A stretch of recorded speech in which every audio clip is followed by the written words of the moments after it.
Pensemos en un documento que define a toda una nación. Pero, ¿qué pasa cuando sus palabras no son del todo claras? Hoy vamos a desentrañar el fascinante proceso de cómo se interpreta una constitución y, sobre todo, quién tiene el poder de decidir su significado. ¡Vamos al lío! A primera vista, pues podríamos pensar que sí. Un documento muy solemne, lleno de artículos, de leyes. ¿Pero es de verdad tan simple como leerse un manual de instrucciones? Pues la respuesta es un no rotundo. Una constitución es muchísimo más que eso. Es, como se suele decir, un texto vivo. Un texto diseñado para adaptarse y respirar con la sociedad que gobierna. Para entender cómo funciona este organismo legal, primero hay que ver qué lo hace tan especial. Entonces, ¿qué es lo que hace que este texto que respira sea tan diferente de una ley normal y corriente? Bueno, la clave está en sus características, que son únicas y que la verdad lo cambian absolutamente todo. A ver, toda ley necesita ser interpretada. Siempre hay un viaje intelectual que va desde las palabras que están escritas en el papel, lo que los juristas llaman la disposición, hasta su significado real, lo que se puede aplicar, que es la norma. Pero es justo aquí donde el camino se bifurca. Porque, interpretar una ley de tráfico puede ser más o menos sencillo, pero la propia naturaleza de la Constitución exige un enfoque completamente distinto. Vamos a ver por qué. Y esta tabla lo resume de maravilla. Una ley cualquiera te va a decir exactamente a qué velocidad se puede conducir. La Constitución, en cambio, habla del derecho a la vida o de la libertad de expresión. No son mandatos precisos, ¿verdad? Son principios muy abiertos, son valores que deben ser interpretados en un contexto social y político que no para de cambiar. Vale.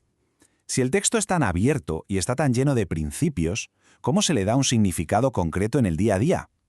Pues para eso, los juristas usan lo que podríamos llamar una caja de herramientas, con unos métodos de interpretación muy específicos. Primero, están las herramientas de toda la vida, el criterio gramatical. Pues bueno, es tirar de diccionario, el significado literal. El sistemático nos recuerda que ningún artículo es una isla, hay que leerlo en armonía con todo lo demás. Y ojo con el evolutivo, que es crucial, porque nos pregunta ¿cómo aplicamos un texto del siglo pasado a los retos de la era de Internet? Es una adaptación constante. Pero claro, con eso no basta. La Constitución necesita herramientas de alta precisión. El principio de unidad obliga a leerla como un sistema coherente. El de concordancia práctica es clave. Si la libertad de prensa choca con el derecho al honor, no se elimina uno de los dos. Lo que se hace es buscar un equilibrio, ponderar, encontrar una forma de que ambos puedan coexistir. Y la corrección funcional asegura que ninguna interpretación rompa el equilibrio de poderes, por ejemplo, permitiendo a los jueces hacer el trabajo de los legisladores. Ya hemos visto el qué y el cómo. Ahora llega la pregunta del millón. ¿Quién tiene el poder de interpretar? Porque claro, no todas las interpretaciones tienen el mismo peso, ni de lejos. Es una pregunta lógica. Si la Constitución usa un lenguaje tan amplio, ¿quiere decir que la opinión de cualquiera sobre lo que significa es igual de válida? La respuesta corta es que no. En realidad, casi todo el mundo interpreta la Constitución en algún momento. La ciudadanía, cuando ejerce su libertad de expresión, un académico cuando escribe un libro sobre ella, o los poderes públicos cuando actúan. Pero hay una serie de intérpretes que podríamos llamar cualificados, y su lectura tiene un peso decisivo. El legislador es el que podríamos llamar intérprete primario. Cuando crea una ley, lo que hace es elegir una de las muchas lecturas posibles de la Constitución y la convierte en una norma concreta. Los jueces, por su lado, aplican esas leyes a casos específicos y se aseguran de que esa aplicación respeta la Constitución. Pero por encima de todos ellos, absolutamente de todos, está el Tribunal Constitucional. Mientras que las decisiones de los jueces de a pie pueden ser revisadas, la interpretación del Tribunal Constitucional es la que manda. Es ni más ni menos la última palabra. Y con esto llegamos a la cima de la pirámide de la interpretación, al actor que tiene el papel de ser el guardián definitivo y la voz final de la Constitución, el Tribunal Constitucional.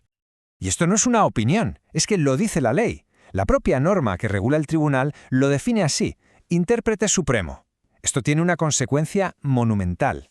Significa que su lectura de la Constitución se impone a la del Parlamento que hace las leyes, a la del gobierno que las ejecuta y a la de cualquier otro juez que las aplique. Lo que es realmente interesante de esta diapositiva es la implicación de poder que tiene. Esta frase, que es una adaptación de una muy famosa del juez norteamericano Jackson, lo resume a la perfección. Dentro del sistema, sus decisiones no las puede corregir nadie más, lo que, a efectos prácticos, las convierten en la verdad jurídica definitiva. Y ahora, la consecuencia final de todo esto. ¿Qué ocurre cuando este intérprete supremo habla? Pues que sus palabras no se las lleva el viento, no. Transforman por completo el sistema legal. Una sentencia del Tribunal Constitucional va muchísimo más allá de darle la razón a alguien en un juicio. Su interpretación sienta un precedente que en la práctica redefine las reglas del juego para todo el mundo.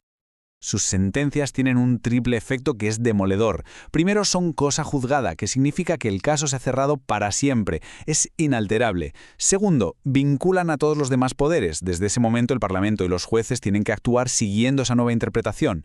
Y tercero, y quizá lo más importante, tienen efectos erga omnes, una expresión en latín que significa frente a todos. O sea, que la decisión no afecta solo a los del juicio, sino que cambia la ley para toda la ciudadanía.